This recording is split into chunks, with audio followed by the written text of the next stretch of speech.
दिल्ली दौरे पर 13 महीने से मुलाकात हुई है, किन किन विषयों को लेकर? देखिए, मैं दिल्ली में माननीय वित्त मंत्री से मिला। वित्त मंत्री जी से मैंने अनुरोध किया कि जो प्रदेश की 16 फाइनेंस कमीशन द्वारा अगर आरडीजी मिलनी है तो वो 5 वर्ष में इक्वल मिले। पिछली बार 15 फाइनेंस कमीशन ने 40,000 करोड़ रुपए के करीब आरडीजी दी। जब उन्होंने 40,000 करोड़ के करीब आरडीजी दी तो 20-21 में जब जयराम ठाकुर जी की सरकार थी तो 11,000 के करोड़ करीब आरडीजी मिली। 22-23 में वो 10,000 करोड़ होगी, 23-24 में 9,000 करोड़ होगी, 24-25 में वो 6,000 करोड़ होगी और इस वर्ष 25-26 में वो सिर्फ 3,200 करोड़ होगी। यानी कि पिछले वर्ष की जो आरडीजी से भी हम 3,000 करोड़ रुपए आए। और जब हमने फिस्कल डिसिप्लिन की बात की थी, फिस्कल प्रूडेंस की बात की थी, सब लोगों ने हमारे पर सवाल उठाए थे। जब हमने ट्रेजरी को ठीक किया था तो 4-5 दिन में ट्रेजरी ठीक करने के कारण सैलरी और पेंशन नहीं मिली थी। आज हमें 3,000 करोड़ रुपया कम मिलने के बाद भी हम किस प्रकार देश के लोगों को नहीं आने दे रहे हैं, क्योंकि जब कोई चेंजिंग आती है, व्यवस्था परिवर्तन जब होता है तो उसमें थोड़ा ठीक होने के लिए टाइम लगता है। तो मेरा ये मानना था कि मैंने उनसे बात की कि वो टेपरिंग ना हो। टेपरिंग का मतलब है कि एक वर्ष ज्यादा मिल गई, फिर दूसरे वर्ष कम होगी, फिर तीसरे वर्ष कम होगी और चौथे वर्ष और कम होगी। हमने बोला उसको इक्वल रखा जाए। 16 फाइनेंस कमीशन की रिकमेंडेशन का मुझे ज्ञान नहीं है। दूसरा, हमने कहा कि जीएसटी से प्रदेश को बहुत नुकसान हुआ है। 2017 से पहले जब जीएसटी नहीं लगा था तो वैट और एक्साइज के रूप में हमें 4,000 करोड़ रुपया आता था। जीएसटी लगने के बाद वो तकरीबन बद्दी एरिया से 150 करोड़ रुपया रह गया, जहां से 3 और 4,000 करोड़ रुपया बद्दी एरिया से वैट और एक्साइज का आता था। भारत सरकार ने उसके लिए जीएसटी कंपनसेशन सेस दिया हर साल। 2017 से लेकर जून 2022 तक उन्होंने हमें 3,200 करोड़ रुपया हर साल दिया। अब वो 5 साल बाद बंद हो गया। फिर उसके बाद इन्होंने जीएसटी का रैशनलाइजेशन किया तो हमारे पास जो जीएसटी सबसे ज्यादा आता था वो सीमेंट इंडस्ट्री से आता था। वो 28% से घटाकर 18% कर दिया, तो उससे भी हमको नुकसान हुआ। और हम कभी भी जीएसटी का फायदा प्रदेश की सरकार को कभी भी भविष्य में आने वाले 100 सालों में नहीं होने वाला। ना हिमाचल प्रदेश को होने वाला है, ना ही नॉर्थ ईस्ट स्टेटों को होने वाला है, क्योंकि जीएसटी जो है वो कंज्यूमर बेस्ड है। जहां जनसंख्या ज्यादा है, जहां कोई चीज खरीदेगा, अगर पैरासीटामोल बद्दी में बनती है, बद्दी में एशिया की 35% फार्मास्यूटिकल का हब है।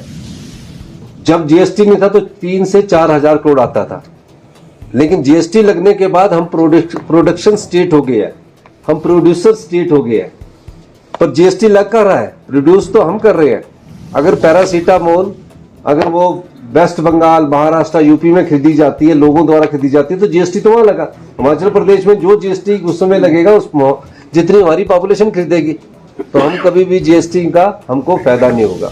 और नॉर्थ ईस्ट स्टेट्स, हमने बोला हिल स्टेट्स के लिए अक्रॉस द कंट्री आपको ऐसी योजनाएं बनानी पड़ेगी जिससे वो स्टेट भी सस्टेन करें।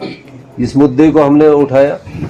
तीसरी आपने बात कही कि जो डिजास्टर के पैरामीटर्स है, जो डीआरआई है, डिजास्टर रिस्क इंडेक्शन है, नहीं इंडेक्स है, डिजास्टर रिस्क इंडेक्स जो है डीआरआई, उसको परिवर्तन करने की बात है। उसमें क्या है, 70,000 रुपया अगर डिजास्टर में रोड का नुकसान होता तो यूपी वाले को भी मिलता है किलोमीटर का और हिमाचल को भी मिलता है। हिमाचल में तो वैसे ही किराया बढ़ जाता है। इस मुद्दे की हमने उनसे बात की और कहा कि हमारी स्टेट कभी भी रेवेन्यू सरप्लस नहीं हो सकती है। एक बात का जिक्र वो बार बार करते हैं कि आपने ओपीएस दिया है, और ओपीएस जब दिया है तो उसके मामले में आपको गंभीरता से विचार करना चाहिए। आपको ओपीएस के कारण 1600 करोड़ रुपए की एडिशनल बोरिंग बंद हुई है। आपको यूपीएस की तरफ भी विचार करना चाहिए। हमने सब बातों को गंभीरता से कहा। हमने कहा कि हिमाचल प्रदेश में हमने कोई राजनीतिक लाभ के लिए ऑफिस नहीं दिया। राजनीतिक लाभ के लिए देना होता तो मैं 2027 में विधानसभा के चुनाव होते तब देता, लेकिन मैंने ये कहा कि उसके कारण हमारी एडिशनल बोरिंग जो है 1600 करोड़ रुपए की बंद कर दी गई, वो जो एनपीएस के कारण हमको मिलती थी, उसको बहाल कर दिया जाए। तो ये सब चीजों पर उन पर चर्चा की।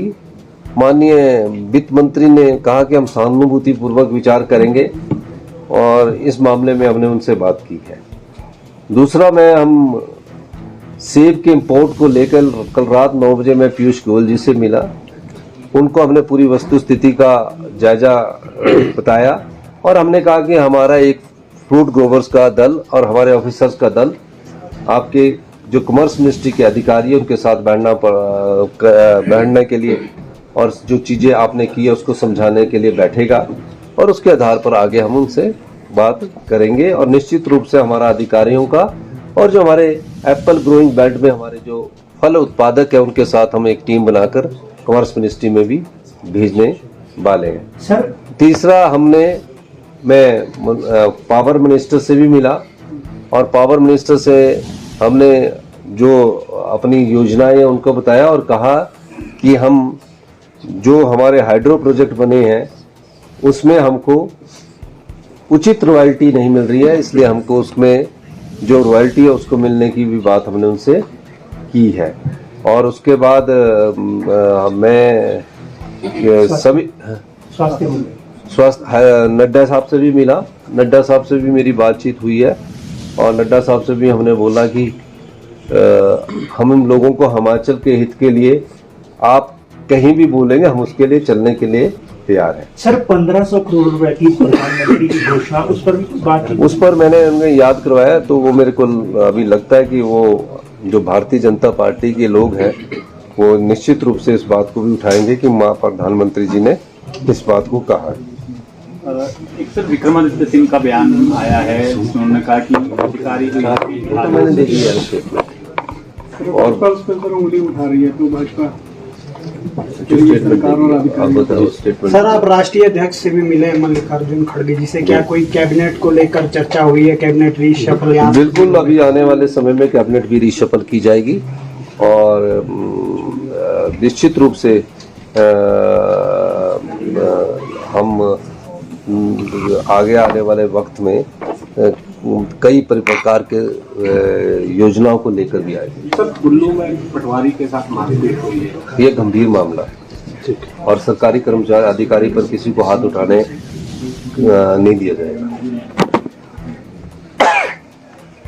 हो गया? ठीक है। और कुछ तो नहीं पूछना? धन्यवाद।